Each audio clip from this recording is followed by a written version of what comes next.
So I'm reprising a talk that I gave in September at Carnegie Mellon University. There's an academic tradition called the last lecture. Hypothetically, if you knew you were going to die and you had one last lecture, what would you say to your students? Well, for me, there's an elephant in the room. And the elephant in the room is that for me, it wasn't hypothetical. I've been fighting pancreatic cancer. It has now come back after surgery, chemotherapy, and radiation. And the doctors tell me there's nothing more to do and I have months to live. These are my most recent CT scans. The pancreatic cancer has spread to my liver. There are approximately a dozen tumors. I don't like this. I have 3 little kids. Let's be clear, this stinks. But I can't do anything about the fact that I'm going to die. I'm pursuing medical treatments, but I pretty much know how this movie's going to end. And I can't control the cards I'm dealt, just how I play the hands. Now, if I'm not morose enough for you, I'm sorry to disappoint, but I don't choose to be an object of pity. And in fact, although I'm going to die soon, I'm actually physically very strong. In fact, I'm probably physically stronger than most of the people in this audience. Yeah.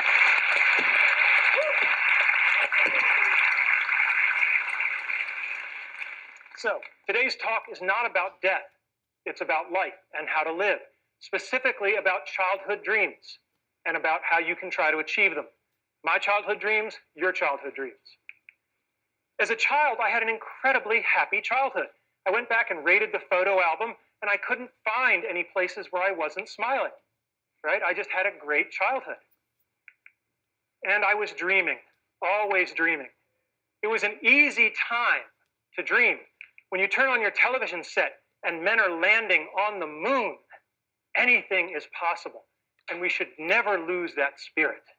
So what were my childhood dreams? Being in the National Football League. This is one of the childhood dreams I didn't achieve, right? And it's very important to know that if you don't achieve your dreams, you can still get a lot by trying for it. There's an expression I love, experience is what you get when you don't get what you wanted. Now, I played Little League football for a long time, and I had a phenomenal coach, Coach Jim Graham, and he was old school. When I was at a practice, he rode me all practice. You know, you're doing it wrong, go back, do it again. You're sloughing off, you owe me push-ups. Just for 2 hours, it was relentless. And after practice, one of the assistant coaches came up to me and he said, yeah, Coach Graham rode you pretty hard. And I said, yeah. And he said, that's a good thing because it means he cares. When you're doing a bad job and nobody points it out to you, that's when they've given up on you. And that's something that's really struck with me, is when somebody is going to ride you for 2 hours, they're doing that because they care to make you better. So, next dream, Walt Disney Imagineering. When I was 8, my family took the pilgrimage to Disneyland in California. And it was this incredible experience, the rides and the shows and the attractions and everything. And I said, gosh, I'd like to make stuff like that when I get older. So I graduated from college and I tried to become an Imagineer. These are the people who make the magic. And I got a lovely rejection letter. And then I tried again after graduate school. And I've kept all of these rejection letters over the years. They're very inspirational. But then the darndest thing happened.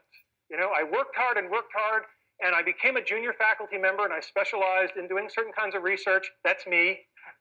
And I developed a skill that was valuable to Disney, and I got a chance to go there, and I was part of an Imagineering team, and we worked on something called Aladdin's Magic Carpet Ride, and it was incredibly cool. However, it took me over 15 years to do it, and lots of tries, and what I learned from that is that the brick walls that are in our way are there for a reason.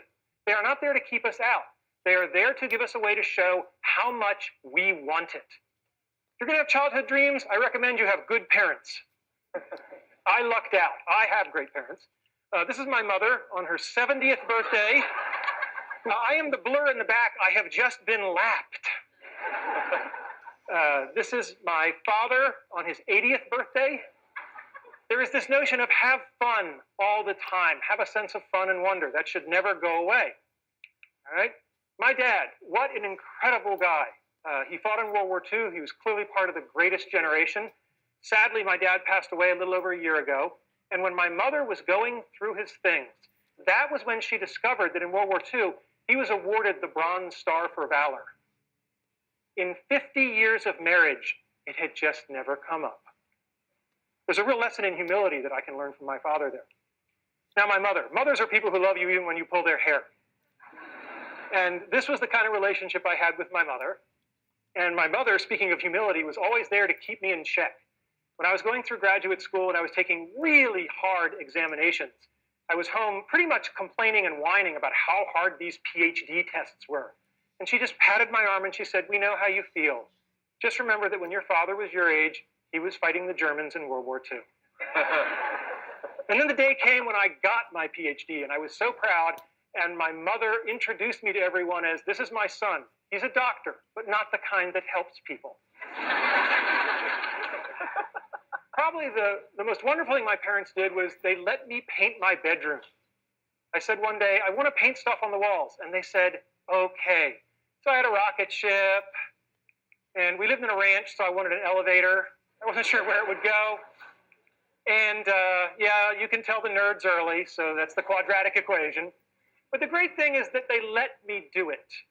And they felt that letting me express my creativity was more important than the pristine nature of the walls. And I was really blessed to have parents who saw it that way. My parents taught me about the importance of people versus things. So when I got older and I bought my first car and I was so excited, I had this shiny new convertible. This is my niece and nephew, Christopher and Laura.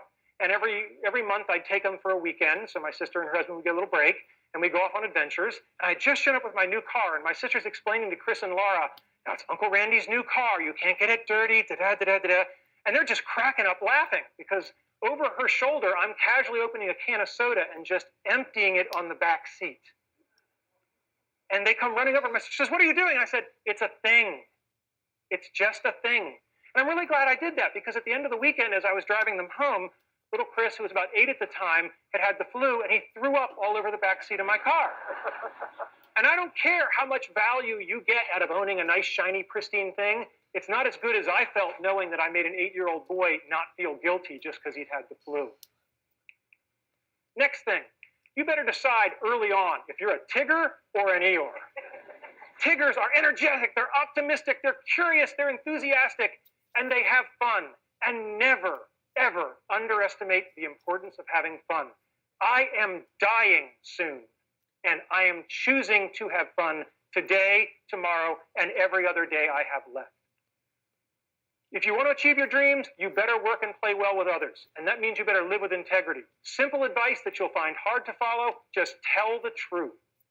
Second thing, when you screw up, apologize. There are a lot of bad apologies in America. A good apology has 3 parts. I'm sorry. It was my fault. How do I make it right? Most people skip that 3rd part. That's how you can tell sincerity. The last thing is that we all have people that we don't like, that have done things we don't like. And what I have found is no one is pure evil. If you wait long enough, they will show you their good side.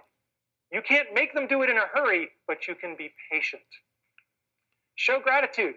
When I got tenure as a young faculty member, there were about 15 young kids who'd been working in my research lab. I took them all down to Disney World for a week on my nickel. And one of my colleagues said, "This must have cost you an arm and a leg. How could you do it?" I said, "These kids just worked day and night for years so that I could get the best job in the world for life. How could I not do it?" I mean, gratitude is a very simple thing, and it's a very powerful thing. And lastly, I don't think complaining and whining really solves the problem. This is Jackie Robinson, first black major leaguer, had it in his contract not to complain if people spit on him. All right? Now, I don't care if you're Jackie Robinson or if you're a guy like me who's only got a couple of months to live. You can choose to take your finite time and energy and effort, and you can spend it complaining, or you can spend it playing the game hard, which is probably going to be more helpful to you in the long run.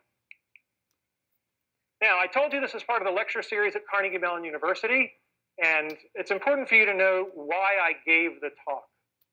Okay? The talk isn't just about how to achieve your childhood dreams. It's much broader than that. It's about how to live your life.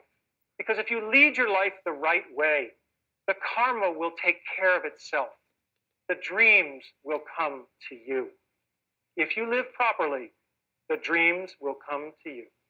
I think it's great that so many people have benefited from this lecture, but the truth of the matter is that I didn't even really give it to the 400 people at Carnegie Mellon who came. I only wrote this lecture for 3 people. And when they're older, they'll watch it. Thank you.